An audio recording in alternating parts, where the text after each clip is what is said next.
Hello and welcome to online concept. तो आज हम लोग इस वीडियो में बात करने वाले हैं 3 इंपॉर्टेंट वायसराय के बारे में बात करेंगे, जो डिटेल में जानकारी लेंगे, जो आपके बीपीएससी के टीआरई एग्जाम से पूछा जा सकता है। हिस्ट्री का काफ़ी इंपॉर्टेंट सेक्शन ये होने वाला है। चलिए शुरुआत करते हैं रिपन से। रिपन का काफ़ी इंपॉर्टेंट होगा। लॉर्ड रिपन के बारे में हम लोग जानकारी ले लेते हैं, काफ़ी अच्छे से जानकारी लेंगे क्योंकि इससे रेगुलर क्वेश्चन पूछा जाता है। तो याद रखिएगा और पूरे अच्छे से इसको मेरे साथ साथ याद भी कर लीजिएगा। देख लीजिए, सबसे पहले रिपन का बात करें तो वर्नाकुलर जो प्रेस एक्ट लागू किया गया था, याद कीजिए मैंने आपको बताया था वर्नाकुलर जो प्रेस एक्ट है वो लॉर्ड लिटिन के समय में लाया था। लॉर्ड लिटिन के समय में लाया गया था, लेकिन इसको समाप्त कब कर दिया गया तो रिपन के समय में। अगले ही बार जो वायसराय बने थे उनके बाद उन्हीं के समय में वर्नाकुलर प्रेस एक्ट को कैंसिल कर दिया गया था, समाप्त कर दिया गया था। ठीक है।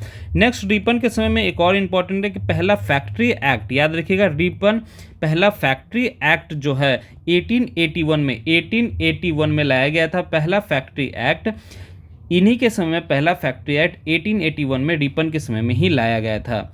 नेक्स्ट है 1881 में ही पहला 10 साल का जो प्रत्येक 10 साल पर जनगणना होता है वो लाया गया था 1881 में ही। याद रखिएगा, एक एक साथ याद करते रहिएगा। 1881 में पहला फैक्ट्री लाया गया था, जो कि पहला फैक्ट्री एक्ट को लाया गया था। उसके बाद 1881 में ही जनगणना, 10 साल का जनगणना होता है, रिपन के समय में ही लाया गया था।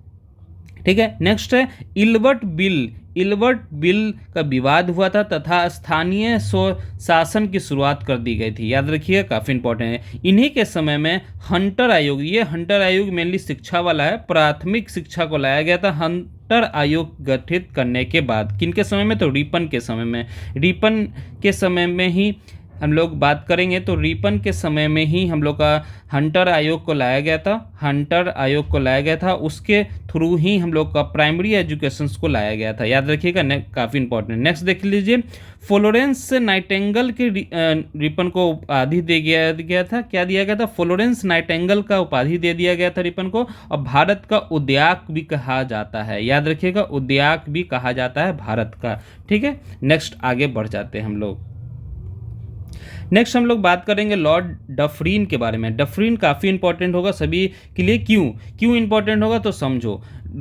जो लॉर्ड डफरीन है वो इसलिए इंपॉर्टेंट होगा कि इन्हीं के समय में नेशनल कांग्रेस लाया गया था। इंडियन नेशनल कांग्रेस का स्थापना किया गया था। कब किया गया था? 1885। ये भी मैं आपको डिटेल वीडियो इस पे मिलने वाला है, भारतीय राष्ट्रीय कांग्रेस से डिटेल वीडियो। इससे भी एक क्वेश्चन तो आपसे एग्जाम में पूछा जाएगा। तो सबसे शुरुआत यहीं से कर लीजिए। लॉर्ड डफरीन, एक इसको निमोनिक्स की तरह ही लीजिएगा, इसमें कोई भी राजनीतिक नहीं है, कोई भी विवादित नहीं है, कि एक याद करने के लिए कि कोई डफर ही होगा जो भारतीय राष्ट्रीय कांग्रेस को स्थापना करेगा। ठीक है। याद करने के लिए आप ऐसे याद कर सकते हो। नेक्स्ट सुन लीजिए, बंगाल में कास्कारी अधिनियम को पारित कर दिया गया था। नेक्स्ट याद कर लीजिए। आगे बढ़ते हम लोग, कास्कारी याद रख लीजिएगा। ठीक है।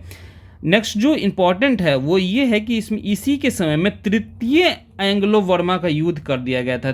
तृतीय एंग्लो वर्मा का युद्ध हुआ था। तो ये इंपॉर्टेंट था। आगे बढ़ते हैं हम लोग। सिर्फ इंपॉर्टेंट मैं आपको बात कर रहा हूँ, यहाँ पे देख लीजिए।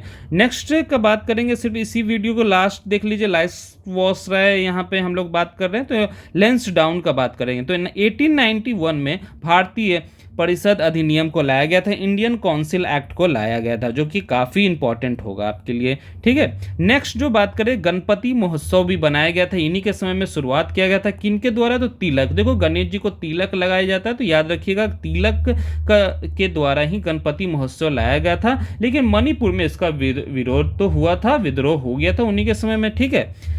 नेक्स्ट बात करेंगे तो 1891 में आगे हम लोग 91 में दूसरा फैक्ट्री लाया गया था। पहला फैक्ट्री आपको याद होगा, मैंने बताया था आपको, रिपन के समय में आया था। दूसरा फैक्ट्री लैंसडाउन के समय में यहाँ आया था। तो याद रखिए, काफ़ी इंपॉर्टेंट होगा। मिलते हैं हम लोग अगले वीडियो में, अगले वायसराय के बारे में बात करेंगे। तो मिलते हैं हम लोग नेक्स्ट वीडियो में। तब तक वेट कर लीजिए। कुछ भी जानकारी आपको लेना है तो नीचे कमेंट भी कर सकते हैं। मिलते हैं हम लोग अगले वीडियो में। Thanks for watching.